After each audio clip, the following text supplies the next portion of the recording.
Selamat datang dalam seri Menjawab Islam dalam 5 menit. Ini adalah seri sejarah penebusan bagian yang keempat. Bagaimana kita ditebus dari manusia jasmani yang kanak-kanak seperti Adam menjadi manusia ilahi yang dewasa di dalam Kristus Yesus. Mengapa kita perlu mengalami baptisan yang kedua, yaitu baptisan Roh Kudus? Yesus berkata, tetapi penghibur yaitu Roh Kudus yang akan diutus oleh Bapa dalam namaku, dialah yang akan mengajarkan segala sesuatu kepadamu dan akan mengingatkan kamu akan semua yang telah kukatakan kepadamu. Jadi Roh Kudus akan mengajar kita. Dia akan memberikan kita roh hikmat dan wahyu untuk mengenal Dia dengan benar. Fungsi baptisan Roh Kudus yang kedua adalah Roh Kudus akan memberikan kita kuasa dan keberanian untuk bersaksi. Kita baca dalam Kisah Rasul 1 ayat 4 sampai dengan 5 dan ayat 8. Roh Kudus ini adalah janji Bapa. Yesus berkata, telah kamu dengar daripadaku, sebab Yohanes membaptis kamu dengan air, tetapi tidak lama lagi kamu akan dibaptis dengan Roh Kudus.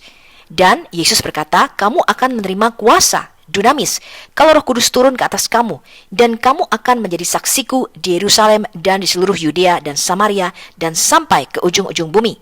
Begitu juga Allah tidak memberikan kepada kita roh ketakutan, melainkan roh yang membangkitkan kekuatan, kasih, dan ketertiban.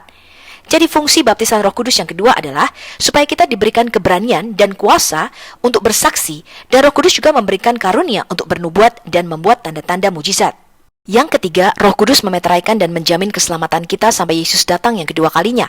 Efesus 1 ayat 13 dikatakan, di dalam Dia kamu juga telah mendengar firman kebenaran, yaitu Injil keselamatanmu. Di dalam Dia kamu juga ketika kamu percaya dimeteraikan dengan Roh Kudus yang dijanjikannya itu. Dalam Efesus 4 ayat 30 dikatakan, dan janganlah kamu mendukakan Roh Kudus Allah yang telah memeteraikan kamu menjelang hari penyelamatan. Bukan hanya berhenti di ruang kudus, yaitu simbol daripada pengharapan, di mana hanya imam-imam saja yang boleh masuk di dalam ruang kudusnya Allah, tetapi Yesus menghendaki kita terus masuk ke dalam ruang maha kudus, melalui tirai yang disebut juga the life atau kehidupan. Tirai inilah yang sobek dari atas ke bawah ketika Yesus mati di atas kayu salib. Jadi Yesus membuka jalan bagi kita untuk kita bertemu muka dengan Allah. Tabut perjanjian yang ada di dalam ruang maha kudus itu simbol daripada tahta Allah. Di antara dua kerub inilah Musa berbicara muka dengan Tuhan, dan kita bertemu Tuhan secara langsung. Ruang maha kudus atau Kodesh HaKadoshim ini merupakan simbol sabat atau perhentian. Inilah yang disebut di dalam Mazmur 91 simbol cinta murninya Tuhan. Untuk masuk ke dalam ruang maha kudus, maka kita harus melalui baptisan yang ketiga, yaitu baptisan api sebagai lambang pemurnian dan penyaringan. Kita baca dalam Lukas 4 ayat 1 sampai dengan 2.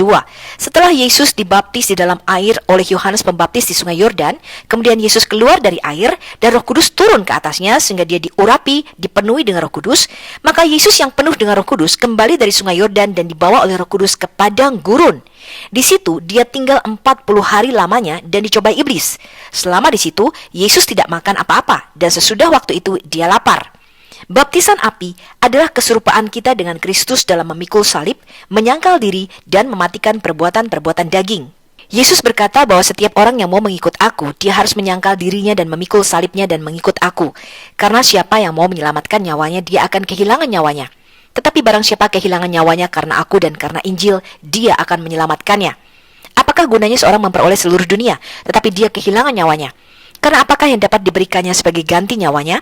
Sebab barang siapa malu karena aku dan karena perkataanku di tengah-tengah angkatan yang tidak setia dan berdosa ini, anak manusia pun akan malu karena orang itu apabila dia datang kelak dalam kemuliaan Bapanya diiringi malaikat-malaikat kudus. Baptisan api atau baptisan yang ketiga ini harus kita lalui dan harus kita terima jika kita ingin diubah menjadi imago Kristi, menjadi serupa dengan gambaran Kristus anaknya dan menjadi mempelai Kristus. Dalam Zakaria 13 ayat 9, Tuhan berkata, aku akan memurnikan mereka seperti orang yang memurnikan perak. Aku akan menguji mereka seperti orang yang menguji emas. Mereka akan memanggil namaku dan aku akan menjawab mereka. Aku akan berkata, mereka adalah umatku, dan mereka akan menjawab, Yahweh adalah Allahku. Begitu juga di dalam kitab Daniel 11 ayat 35. Sebagian dari orang-orang bijaksana itu akan jatuh, supaya dengan demikian diadakan pengujian, penyaringan, dan pemurnian di antara mereka, sampai pada akhir zaman. Di dalam 1 Korintus 3 ayat 13 dikatakan, sekali kelak pekerjaan masing-masing orang akan nampak, karena hari Tuhan akan menyatakannya, sebab dia akan nampak dengan api, dan bagaimana pekerjaan masing-masing orang akan diuji oleh api itu. Bagaimana caranya Tuhan membaptis kita dengan api? Dalam Yesaya 48 ayat 10 Tuhan berkata, sesungguhnya Aku telah memurnikan engkau namun bukan seperti perak, tetapi aku telah menguji engkau dalam dapur kesengsaraan. Begitu juga Yesus berkata dalam Markus 9 ayat 49, karena setiap orang akan diuji dan digarami dengan api. Rasul Petrus berkata bahwa kita harus berduka cita oleh berbagai-bagai pencobaan. Tetapi maksud dari semuanya itu ialah untuk membuktikan kemurnian iman kita, yang jauh lebih tinggi nilainya daripada emas yang fana, yang diuji kemurniannya dengan api. Sehingga kita nanti akan memperoleh puji-pujian dan kemuliaan dan kehormatan pada hari Yesus Kristus menyatakan dirinya. Begitu juga Tuhan berkata di dalam Yeremia 17 ayat 10 dan Wahyu 2 ayat 23, Akulah yang menguji batin dan hati orang, dan bahwa aku akan membalaskan kepada kamu setiap orang menurut perbuatannya. Sama seperti perjalanan bangsa Israel setelah dari Bukit Sinai mengalami baptisan Roh Kudus menerima 10 perintah Allah, maka mereka dibawa ke padang gurun. Mereka perlu dan harus melangkah maju melewati padang gurun yang luas selama 40 tahun dan tidak mengenakkan bagi daging. Kemudian generasi Israel yang baru, mereka harus menyeberangi sungai Yordan, mengalami sunat hati di Gilgal, kemudian memasuki tanah perjanjian atau tanah Kanaan. Dari sini, mereka harus menaklukkan musuh-musuh di dalam dan di luar tanah Kanaan. Ini yang namanya masuk ke dalam ruang kudus, yang menggambarkan perjalanan hidup kita memikul salib setiap hari, mematikan kedagingan dengan pertolongan Roh Kudus. Roma 8 ayat 12 sampai dengan 17. Sampai akhirnya kita akan mencapai kemenangan kita, yaitu di Bukit Sion, tempat kesukaan dan perhentian Allah, ruang Maha Kudus, sabatnya Allah. Jadi baptisan air adalah simbol daripada kelahiran kembali menjadi manusia baru yang menjadikan Yesus sebagai satu-satunya Tuhan dan Kristus yang melepaskan kita dari kutuk hukum Taurat, hukum dosa, dan hukum maut, dan kita masuk melalui pintu gerbang yang disebut the way atau jalan.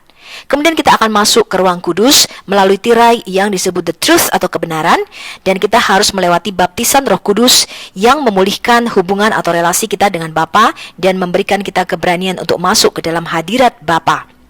Kemudian kita akan melalui tirai yang ketiga yang disebut juga dengan the life atau kehidupan melalui baptisan api, di mana kita dimurnikan dan didewasakan sehingga kita menjadi manusia roh yang baru, yaitu bait roh Allah sendiri, dan kita akan bertemu muka dengan Tuhan di dalam ruang Maha Kudus yang disebut juga dengan sabat atau perhentian daripada Allah kita. Jadi inilah Bukit Sion, tempat perhentian Allah atau sabatnya Allah, yaitu Gunung Kudus Allah, Yerusalem yang baru yang disebut juga dengan Kota Daud.